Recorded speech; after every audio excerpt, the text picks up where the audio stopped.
बांग्लादेश में हाल ही में जो हिंसक प्रदर्शन एक तरीके से हुए, उससे एक बात साबित हुई कि अगर स्टूडेंट और यूथ चाह ले सोसाइटी का, तो दुनिया बदल जाती है। इन प्रदर्शनों का सिलसिला तब शुरू हुआ जब सरकार ने जो सरकारी नौकरियों में रिजर्वेशन था उनके यहाँ, उसमें रिफॉर्म की जो मांग थी उससे मना कर दिया। जो स्टूडेंट्स थे उनमें इसको लेकर बहुत नाराज़गी थी। जो नाराज़ स्टूडेंट थे उनका एलिगेशन था कि शेख हसीना की जो सरकार है उसके जो सपोर्टर्स हैं सिर्फ उनको इस रिजर्वेशन का फ़ायदा मिलता है। तो ऐसे में ये जो प्रदर्शन है वो वायलेंट हो गया दोनों तरफ से। अल्टीमेटली शेख हसीना को फोर्स इस्तेमाल करना पड़ा, गोलियां चली और 300 स्टूडेंट्स की मौत हो गई, जिसके बाद शेख हसीना को इस्तीफ़ा देना पड़ा और अपना देश छोड़कर भारत भागकर आना पड़ा।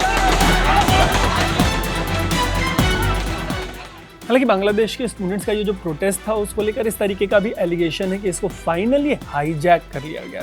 तरीके की कॉन्स्पिरेसी थेरीज हैं, जैसे एक धड़ा कह रहा है कि अमेरिका ने इसको हाईजैक किया है, एक कह रहा है कि चीन ने। फाइनली जब मोहम्मद यूनुस को अंतरिम सरकार का मुखिया बनाया गया है तब ये भी बात हो रही है कि अमेरिका ने उनको एक समय पर नोबेल पुरस्कार दिया था और ये भी कहा जा रहा है कि अब इस देश को अमेरिका का एक पपेट चलाएगा। हालांकि इससे कोई इनकार नहीं कर सकता कि एक पॉइंट ऑफ टाइम पे ये जो प्रोटेस्ट था वो प्योर स्टूडेंट प्रोटेस्ट था और सत्ता को पलटने वाले जो स्टूडेंट्स का मूवमेंट है ये पहला मूवमेंट नहीं है। न जाने ऐसे श्रीलंका से लेकर अमेरिका तक कई देश हैं जिनकी सत्ता के चूल्हे स्टूडेंट्स ने हिला कर रख दी।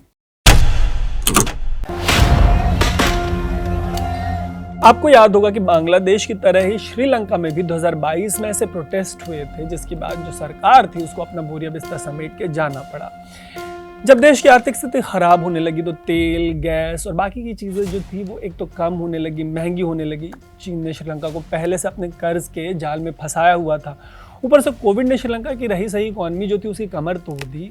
ऐसे संकट के बीच छात्रों और युवाओं ने राष्ट्रपति गोटबाया राजपक्षे के ऑफिस के पास एक प्रदर्शन स्थल पर कब्जा कर लिया। उन्होंने गोगोटा गामा के नाम से एक टेंट वाला कैंप बनाया जहाँ पे डेली मीडिया ब्रीफिंग करने लगे। जैसे कि अक्सर होता है, डरी हुई सरकारें इमरजेंसी लगा देती हैं, सोशल मीडिया पर बैन लगा देती हैं। श्रीलंका में यही हुआ, लेकिन प्रदर्शन चलते रहे। मई में राजपक्षे के समर्थकों ने प्रदर्शनकारियों पर हमला कर दिया, जिसके बाद ऐसा दबाव बना कि प्रधानमंत्री को इस्तीफा देना पड़ा। गोटबाया राजपक्षे ने जुलाई में जब उनके आधिकारिक निवास में घुस गए प्रदर्शनकारी तो उनको अपना देश छोड़ना पड़ा। 2022 की ऐसी उथल पुथल के बाद श्रीलंका आज भी आर्थिक अस्थिरता से बाहर निकलने और श्रीलंका चीन के चंगुल से छूटने की कोशिश कर रहा है। अगर श्रीलंका और बांग्लादेश सबसे लेटेस्ट एग्जाम्पल्स हैं तो एग्जाम्पल तो ग्रीस का भी है, जो दुनिया की सबसे पुरानी सभ्यताओं में से एक है। मॉडर्न डे ग्रीस में 1973 में छात्रों ने एथेंस की पॉलिटेक्निक यूनिवर्सिटी में मिलिट्री रूल के खिलाफ विद्रोह कर दिया।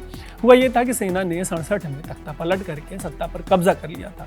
इस तानाशाही की कठोर नीतियों के खिलाफ बढ़ते असंतोष ने नवंबर में छात्रों को सड़कों पर उतरने पर मजबूर किया।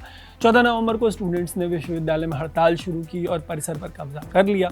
17 नवंबर को सेना ने विश्वविद्यालय के दरवाजों में टैंक घुसा दिए, जिससे कई छात्रों की मौत हो गई। हालांकि इस विद्रोह के बाद सेना के राज का अंत तुरंत हुआ और लोकतंत्र की व्यवस्था की शुरुआत हो गई। इसके पहले दुनिया की सबसे बड़ी ताकत अमेरिका को भी छात्रों की ताकत के सामने नतमस्तक होना पड़ा। अमेरिका में 1970 में वियतनाम युद्ध के खिलाफ लंबे समय से चल रहे विरोध प्रदर्शन में एक महत्वपूर्ण मोड़ आया। दरअसल राष्ट्रपति रिचर्ड निक्सन ने कंबोडिया पर हमले की अनुमति दी, जिसके विरोध में 4 मई को केंट स्टेट यूनिवर्सिटी में छात्रों ने प्रदर्शन शुरू किया। ओहायो नेशनल गार्ड को भीड़ को तितर-बितर करने के लिए बुलाया गया, लेकिन प्रदर्शन को रोकने में असफल रहे वो ओहायो नेशनल गार्ड वाले। नतीजा ये हुआ कि गोलियां चलानी पड़ी। नेशनल गार्ड के हमले में 4 छात्रों की मौत हो गई और 9 अन्य छात्र घायल हो गए। इस घटना ने पूरे अमेरिका के छात्रों को हड़ताल की तरफ ढकेला और 900 से अधिक कॉलेज और विश्वविद्यालय अस्थायी रूप से बंद हो गए। इसने वियतनाम युद्ध के खिलाफ जो जनमत है, जो लोगों की राय थी, उसको गजब तरीके से प्रभावित किया।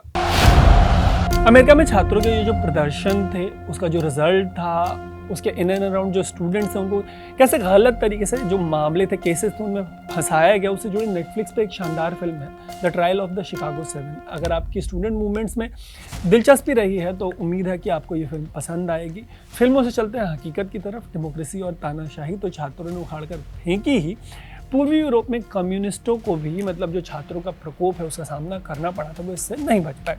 1989 में पूर्वी यूरोप में कम्युनिस्ट शासन के खिलाफ व्यापक विरोध प्रदर्शन शुरू हुए। चेकोस्लोवाकिया में 17 नवंबर को एक छात्र विरोध प्रदर्शन को पुलिस ने कुचल दिया, जिससे बड़े पैमाने पर विरोध प्रदर्शन शुरू हो गए।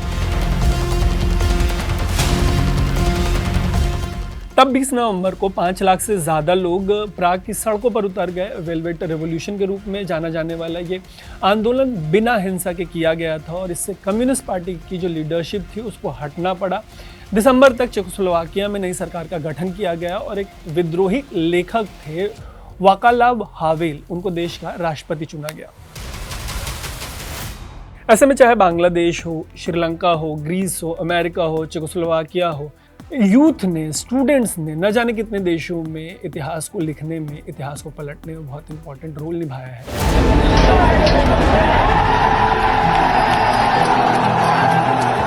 कमेंट बॉक्स में आप बताइएगा कि आपके जहन में वो कौन सी कहानी है जब स्टूडेंट्स ने अपने प्रोटेस्ट से देश की सत्ता के चूल्हे हिला दी, सत्ता बदल दी। बाकी ऐसी ही स्टोरीज के लिए स्विच को फेसबुक, यूट्यूब और इंस्टाग्राम पे फॉलो और सब्सक्राइब जरूर कर लीजिएगा। देखते रहिएगा स्विच। मेरा नाम है तरुण।